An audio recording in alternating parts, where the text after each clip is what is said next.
estamos estudando sobre a cosmovisão. E até o momento aprendemos que a cosmovisão é a visão que temos do cosmos ou do mundo, né? Seria a lente através da qual olhamos e interpretamos a realidade. E para você formar uma cosmovisão cristã e bíblica, nós aprendemos vários assuntos nessa semana, vários tópicos de como formar esta cosmovisão cristã e bíblica. Mas existe um item a mais, e é sobre este item que eu falarei hoje e que finalizaremos o estudo dessa semana. Para formarmos uma cosmovisão bíblica, cristã e saudável, precisamos incluir nesta cosmovisão a lei de Deus. A lei de Deus, ela não foi dada para nos salvar, até porque, sendo a nossa natureza corrompida pelo pecado, e sendo que a natureza gosta de fazer o que é errado, como que nós vamos encontrar esperança em nos salvarmos na lei, se a lei condena a nossa natureza pecaminosa? Então a lei não é um meio de salvação. Entretanto, Hebreus 8:10 diz que é desejo de Deus escrever suas leis em nosso interior, como resultado da santificação, da transformação que Ele vem efetuando em nós. Essa transformação levará a vida toda e só na glorificação, quando não tivermos mais uma natureza pecaminosa, aí sim poderemos dizer, não pecaremos mais. Enquanto isto, a santificação é uma escola da qual nunca obteremos um diploma nesta vida antes da glorificação. Por isso você tem que contar com a ajuda do Espírito Santo e crescer a cada dia, até o momento em que Cristo voltar e completar a obra que Ele começou em você. E a lei de Deus tem um papel muito importante nisso. A lei de Deus faz parte desse processo de transformação, de santificação. E além disso, a lei de Deus, ela serve como um código moral para vivermos. Se cada pessoa fizesse as suas leis, imagine a bagunça que o mundo seria. O mundo já é deturpado, agora imagine se cada pessoa pudesse criar suas próprias leis. Imagine se os relativistas estivessem certos.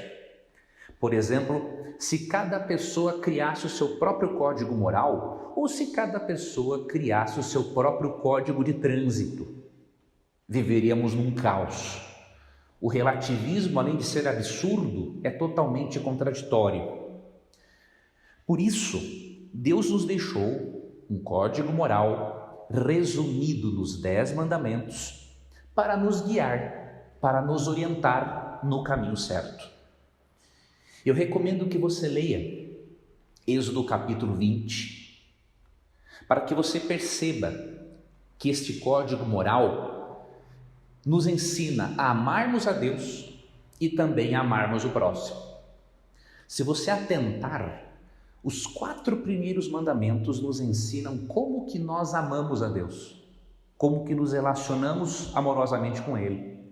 E os últimos 6 nos ensinam como nós podemos amar ao próximo. Por isso que Jesus resumiu o decálogo em 2 mandamentos, em Mateus 22, 36 a 40.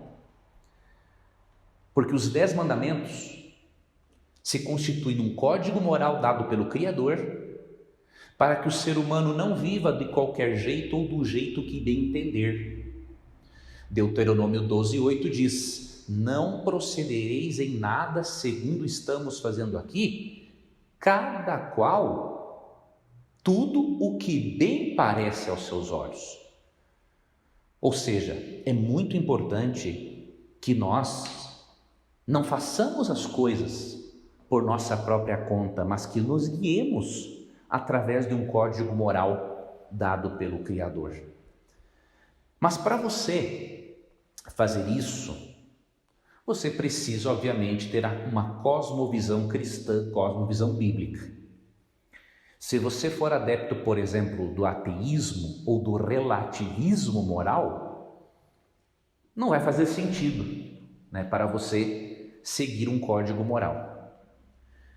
E por que a lei de Deus também é importante em relação ao Evangelho? Porque o Evangelho não faz sentido sem a lei, por dois motivos. Primeiro, porque Cristo morreu na cruz exatamente para pagar a penalidade que nós merecíamos, a morte eterna pela transgressão da lei. Então, se Cristo morre na cruz, é óbvio que a lei não pode ser mudada. Se fosse possível isso, ele faria esse ajuste no céu sem precisar vir morrer na cruz. Então, o próprio fato de Cristo morrer na cruz já demonstra que a lei de Deus é eterna. Ela é uma revelação, diríamos assim, uma transcrição do caráter divino. Mas uma outra coisa que o Evangelho nos mostra é que esta mesma lei, que como Paulo diz em Romanos 7,12, é santa, justa e boa, ela não pode servir como meio de salvação. Romanos 3,20 diz que a função dela é servir como um espelho. Ela mostra a nossa condição pecaminosa para que nós possamos encontrar esta limpeza dessa sujeira chamada pecado em Jesus Cristo. Então é muito importante que neste processo de formar a nossa cosmovisão, é muito importante que nós também saibamos valorizar a lei de Deus, colocando-a no seu devido lugar, não como meio de salvação, mas como resultado de um coração que estará sendo transformado pela graça ao longo da vida. Foi muito bom ter estudado esse assunto com você nesta semana. Agradeço muito por você ter acompanhado esse tema e na próxima semana continuaremos o nosso estudo. Um forte abraço e até lá!